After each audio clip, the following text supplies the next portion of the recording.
आप देख रहे हैं डार्क फाइल्स। तो चलिए बढ़ते हैं आज की इस कहानी की ओर। गांव जाने के बाद मेरे पास बस 3 काम ही होते हैं, खाना, सोना और हर रात रमेश काका की कहानियां सुनना। रमेश काका हमें हर रात गांव में घटी सच्ची घटनाएं सुनाया करते थे। रमेश काका का घर हमारे घर से थोड़ी दूरी पर था, तो वहां हम रात के 8 बजे तक पहुंच जाया करते थे। रमेश काका अपने घर पर अकेले रहते थे। उनका इस दुनिया में कोई भी नहीं था, इसलिए उनको भी सभी के साथ मिलजुल कर रहने में काफी अच्छा लगता था। ऐसे ही उस रात मैं चलकर रमेश काका के घर गया तो रमेश काका आग जलाकर ताप रहे थे। मुझे देखते ही काका ने कहा, अरे बिंटू, कब आए तुम? इस पर मैंने काका से कहा, वो काका, आज ही सुबह आया हूँ, अभी 2-3 दिन रहूंगा। इस पर काका ने मुझे बैठने को कहा। मेरे बैठते ही वहां गांव के और 2-3 लड़के आ गए, जो रोज इसी वक्त काका से कहानी सुनने आया करते थे। ठंड काफी होने के कारण आग के पास बैठने में हमें काफी अच्छा लग रहा था कि तभी मैंने काका से कहा, काका, आज कुछ कहानी बताइए। जिस पर काका ने बताना शुरू किया। आज से 3-4 साल पहले जब मैं गांव के बाहर जमींदार साहब के बगान में रात को पहरेदारी का काम किया करता था, तो उस वक्त गांव में आए दिन भूत प्रेत, डायन और काला जादू की घटनाएं सुनने को मिलती रहती थी। मगर मैं उस समय इन सब बातों पर विश्वास नहीं करता था। लेकिन उस समय गांव वालों का मानना था कि रात होते ही हर रोज गांव में अजीब अजीब सी घटनाएं शुरू हो जाया करती हैं। धीरे धीरे गांव के काफी सारे लोग एकाएक रहस्यमयी तरीके से मरने लगे, मगर मरने वाले लोगों की लाश काफी दिनों के बाद मिलती थी। खैर, मेरी ड्यूटी रोजाना रात के 9 बजे से सुबह के 7 बजे तक की थी, जिस कारण मुझे रात के 8 बजे ही घर से निकलना पड़ता था। ऐसी ही एक रात 8 बजे मैं बगान जाने के लिए अपने घर से निकला, तो बाहर निकलते ही ठंडी ठंडी हवाओं ने मुझे ऊपर से लेकर नीचे तक हिलाकर रख दिया। मैंने जब अपनी निगाहें इधर उधर घुमाई तो रोजाना की तरह सारा गांव मुझे वीरान सा लग रहा था, क्योंकि उस समय जब मैं रात के 8 बजे ड्यूटी जाया करता था तो गांव के सभी लोग डर के मारे अपने घरों में दुबक कर बैठे रहते थे। खैर, मैं और अपना समय जाया ना करके साइकिल को आगे बढ़ाने लगा और बगान जाने वाले रास्ते पर आगे बढ़ने लगा। उस समय हमारे गांव में बिजली तो थी, मगर रास्तों पर लाइट की कोई व्यवस्था नहीं थी, जिस कारण मैं हर रोज टॉर्च का ही सहारा लिया करता था। तो मेरे टॉर्च जलाते ही मेरे टॉर्च की रोशनी को रास्ते पर फैले कोहरे ने चारों तरफ से घेर लिया। कोहरा इतना छाया हुआ था कि मेरी टॉर्च की रोशनी मुझे जितना भी दिख रहा था, सब कुछ धुंधला धुंधला सा दिख रहा था। कुछ देर साइकिल चलाने के बाद मैं गांव के बाहर वाले रास्ते पर पहुंचा, जहां चारों तरफ बस अंधेरा ही अंधेरा फैला हुआ था। वो भी इतना घना अंधेरा कि मेरी टॉर्च की रोशनी भी कम पड़ रही थी। खैर, किसी तरह मैं साइकिल चलाकर बगान पहुंचा तो वहां सामू मेरा ही इंतजार कर रहा था। सामू जो दिन के वक्त इस बगान में पहरेदारी करता है और उसकी ड्यूटी सुबह 7 बजे से रात के 9 बजे तक की होती है। तो मुझे देखते ही सामू ने कहा, अरे राजेश, आ गए तुम? जिस पर मैंने अपना सिर हाँ में हिलाया तो मेरे आते ही सामू अपना साइकिल उठाया और अपने घर की तरफ चलता बना। अब उस पूरे बगान में मैं अकेला ही था, तो मैं सामू के जलाए गए आग के पास बैठकर बगान में इधर उधर अपनी नजरें दौड़ाने लगा। पूरा बगान अंधेरे और घने कोहरे में डूबा हुआ था। चारों तरफ बस सन्नाटा ही सन्नाटा था।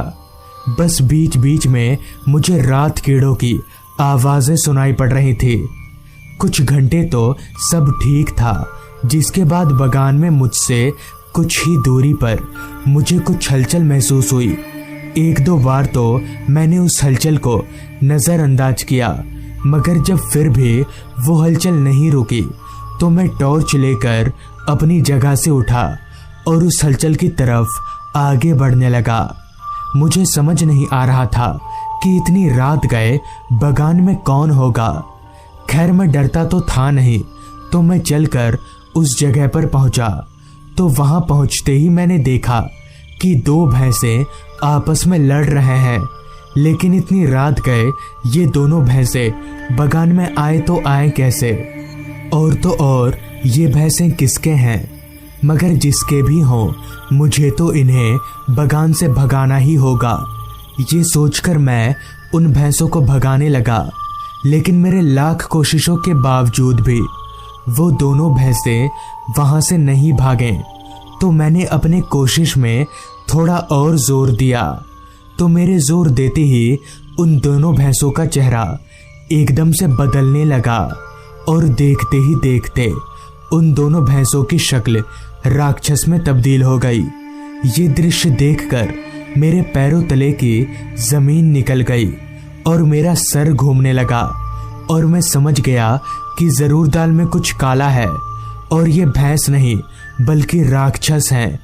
अभी मैं उन्हें देखकर कांप ही रहा था कि तभी उन दोनों राक्षसों ने अपना पूरा रूप ले लिया। उनका चेहरा पूरी तरह सफेद था और उनकी आंखें बाहर लटक रही थीं। इतना सब देखने के बाद मेरी और हिम्मत नहीं हुई कि मैं वहां रुक सकूं, जिस वजह से मैं जैसे तैसे वहां से भागने की कोशिश करने लगा। मगर जैसे ही मैंने वहां से भागने की कोशिश की कि तभी एक राक्षस मेरे सामने आकर खड़ा हो गया और उसने एकदम से मेरा गला पकड़ लिया। मैं उसके हाथ से अपने गले को छुड़ाने की काफी कोशिश कर रहा था, लेकिन उस राक्षस ने मेरा गला इतनी जोर से पकड़ा था कि मैं अपने सिर को हिला तक नहीं पा रहा था। देखते ही देखते मेरी आंखों के सामने सब कुछ काला पड़ने लगा। तो मैं समझ गया कि अब मैं नहीं बचूंगा और ये राक्षस मुझे मारकर खा जाएंगे। कि तभी मैंने अपने हाथ में बंधी ताबीज को उस राक्षस पर सटाया। तो मेरे ताबीज सटाते ही उस राक्षस ने मेरा गला एकदम से छोड़ दिया और इसी का फायदा उठाकर मैंने वहां से दौड़ लगा दी और अपने पैरों को जमींदार साहब के घर पर ही रोका। तो इस तरह से उस रात मेरी जान बच गई। रमेश काका की बात खत्म होते ही मैंने जब अपनी निगाहें घड़ी की तरफ घुमाई तो वक्त हो रहा था रात के 10 बजे का।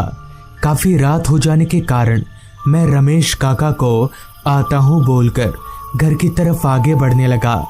तो पूरा रास्ता सुनसान और सन्नाटे में डूबा हुआ था। रास्ते पर चलते हुए मेरे दिमाग में बस बार बार रमेश काका के बताए गए बातें ही दौड़ रही थी कि तभी मुझे हल्का होने की ज़रूरत महसूस हुई। तो मैं रास्ते के किनारे झाड़ियों की तरफ हल्का होने चला गया। अभी मैं हल्का हो ही रहा था कि तभी अचानक मेरे बगल के पेड़ की डाली टूटने लगी। तो इस पर जब मैंने अपनी निगाहें उस पेड़ के ऊपर घुमाई तो इतने में ही मेरा पूरा शरीर पसीने से लथपथ हो गया और डर से मेरे दोनों पैर कंपकपाने लगे। दरअसल उस पेड़ पर एक भयानक सा दिखने वाला आदमी बैठा हुआ था, जिसके इतने लंबे पैर थे कि वो जमीन को स्पर्श कर रहे थे। ये देखकर मैं समझ गया कि ये कोई इंसान नहीं बल्कि भूत है, जिस कारण मैं वहां ना रुककर भागता हुआ घर चला आया। मगर घर आकर काफी दिनों तक मेरी तबीयत खराब रही। बाद में काफी झाड़ फूक करवाने के बाद मैं ठीक हुआ।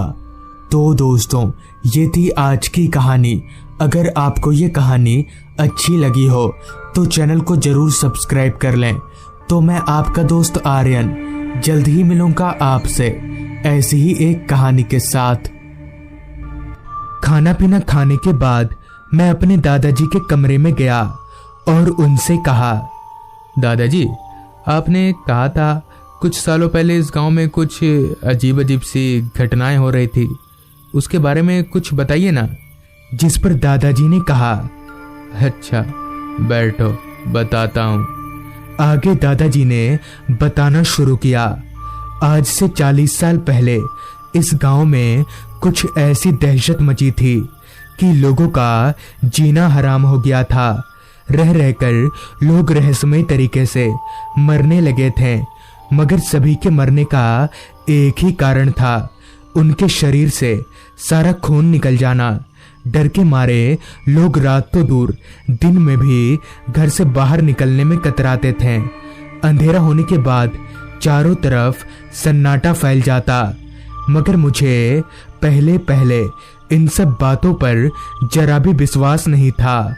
रात हो या दिन मैं अपना सारा काम पहले की तरह ही करता था, मगर एक रात मेरे साथ कुछ ऐसा हुआ जिसे आज तक मैं भूल नहीं सका, और उस रात को मैं काली रात मानता हूँ।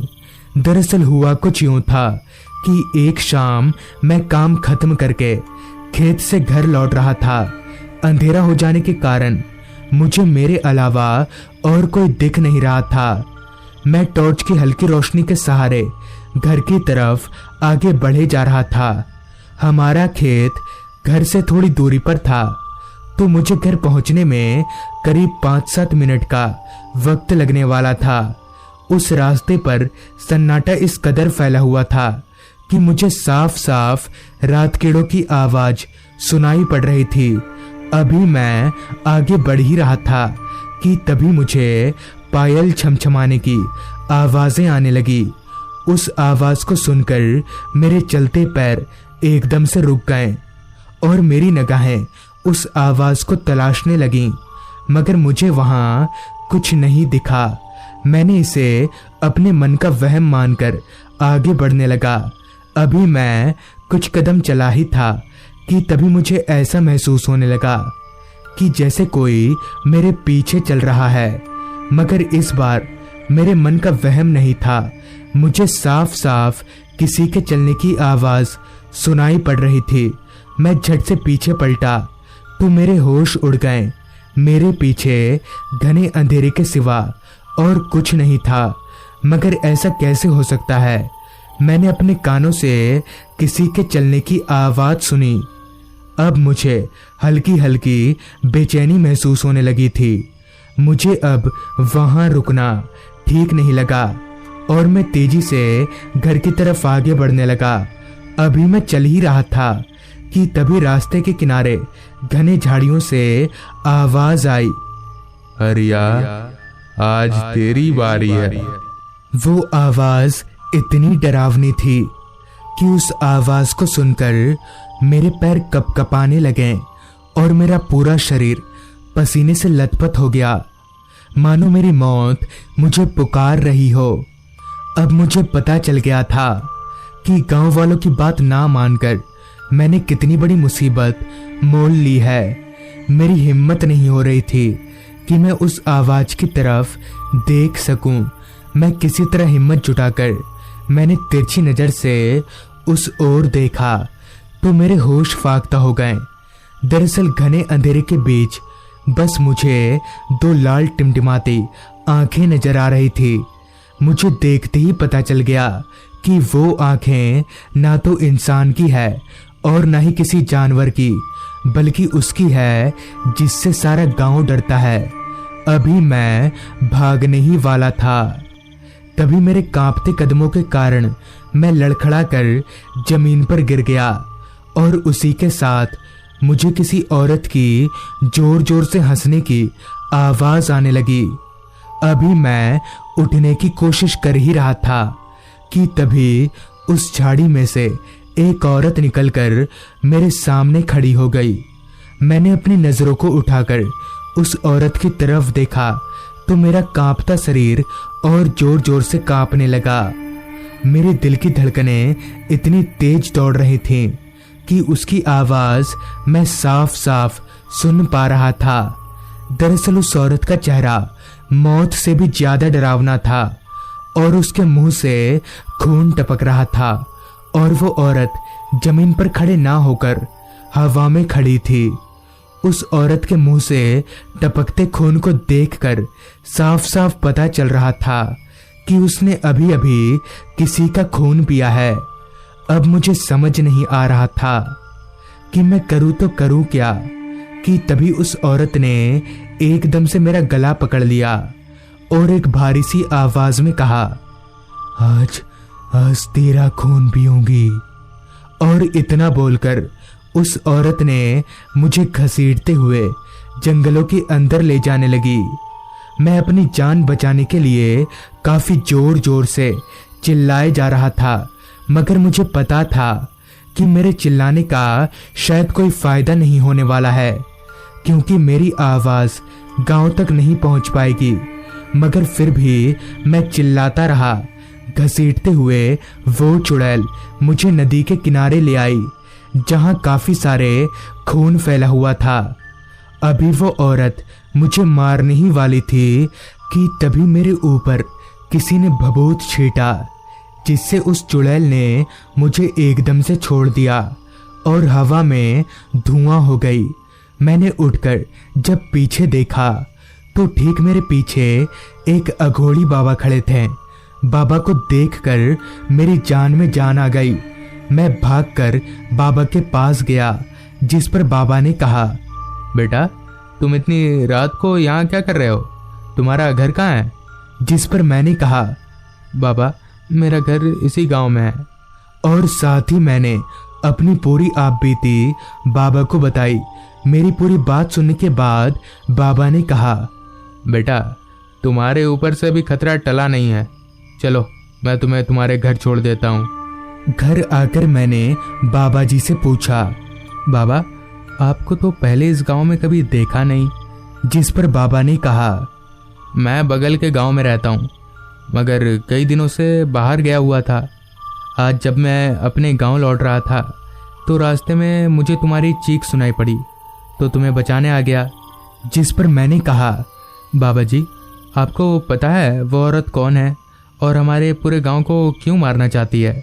इस पर बाबा जी ने बताना शुरू किया।